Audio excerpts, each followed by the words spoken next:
The Premier League is back up and running, and Pep Guardiola has already evolved his Manchester City side, this time fixing a major issue that could see them retain their Premier League title for a 5th year in a row.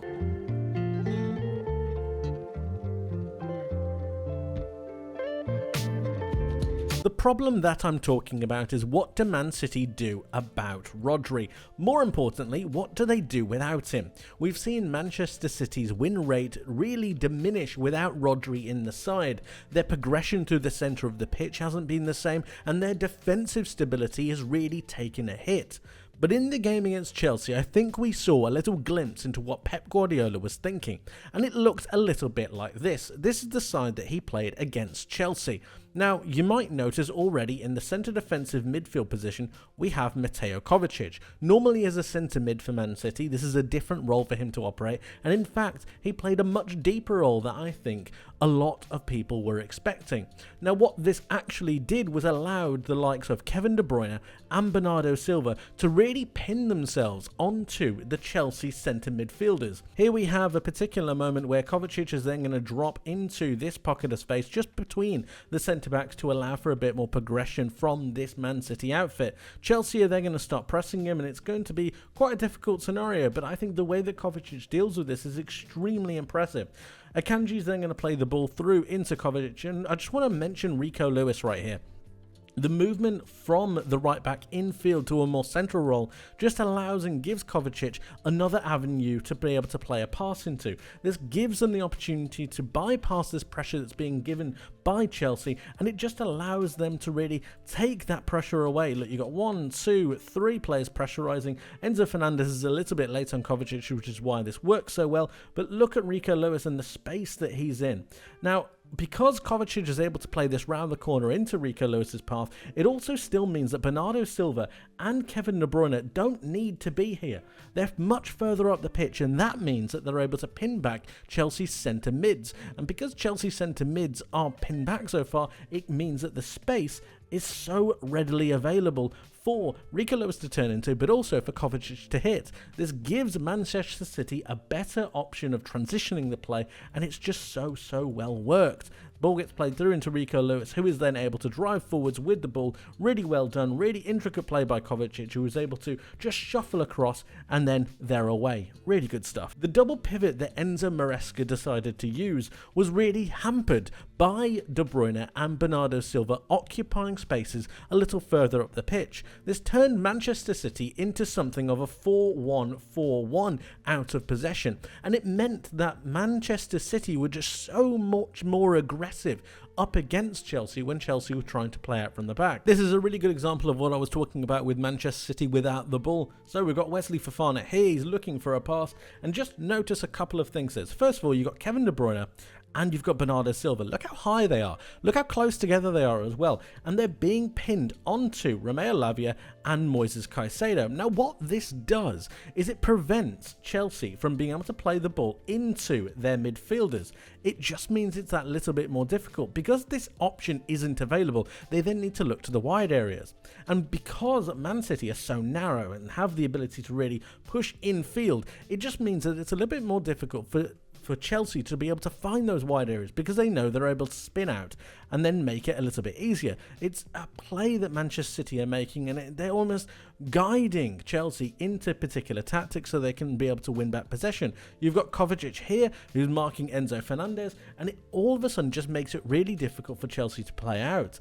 It progresses and then continues, and you can see that Fofana is looking for an option. He could go here, yes, but then Palmer's moved infield, so that's a no-go, so he can't go down the wing.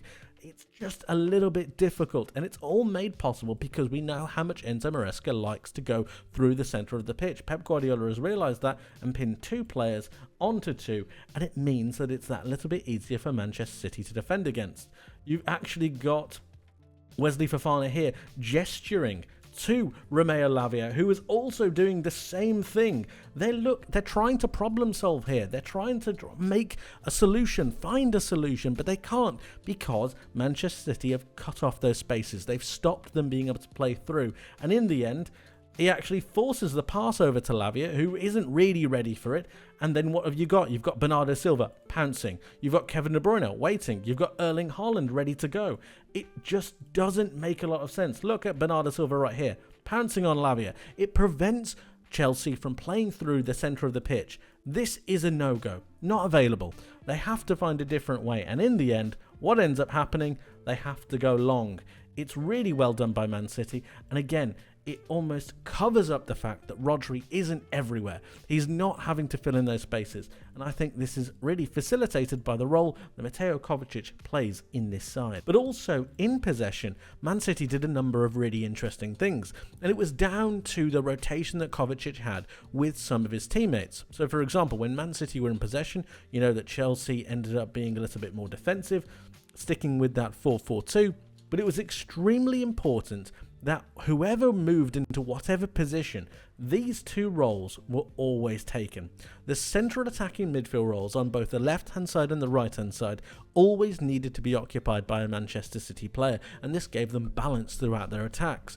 It also meant that Mateo Kovacic was able to recycle possession round exactly in the same way that Rodri would do. He'd find those different pockets, he'd find those different positions, and then he'd be assisted by the likes of Rico Lewis moving in field, by the likes of Guardiola moving in field. And if we take a look at this, this is the example of the rotation that I was mentioning. You've got Guardiola with the ball here. Kovacic is just really lying a little bit deeper, waiting for a potential pass. He's obviously marked at the minute, but one thing that I really want to highlight is Bernardo Silva's positioning right here. Now, he stayed really high for most of the game, but again, the rotation comes in. You've got him dropping a little bit deeper where Rico Lewis would normally play. Lewis ends up vacating this right back role and moves a little bit further forwards. So now he's an attacking midfielder here. You've got De Bruyne, who's an attacking midfielder. You've got the centre mid and the centre mid, and it almost creates that 4 that we know, doesn't it? It just got that 4 right here.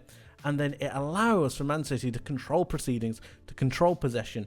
And it's down to a number of different reasons and options. Cucurella can't jump, because if he jumps, you've got the Man City winger ready to play in.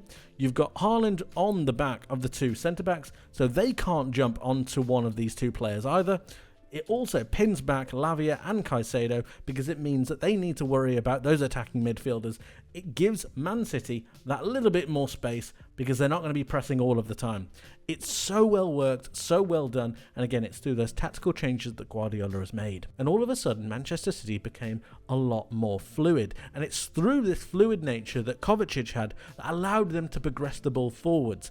And all of a sudden, they had their Rodri fix. And just like Rodri for Manchester City, Kovacic has managed to get himself a goal. So here we've got the build-up before then, and I just want to mention a couple of things. So you've got Bernardo Silva here, who's still tagged himself onto Moises Caicedo. Again, a recurring theme throughout the game because of the fact that Kovacic was able to play a little bit deeper. It allowed for both Bernardo Silva and Kevin De Bruyne to be that little bit further up the pitch. You've got Guardiola, who's able to be that little bit more aggressive onto Cole Palmer, stopping that passage of play from coming through, preventing that pass.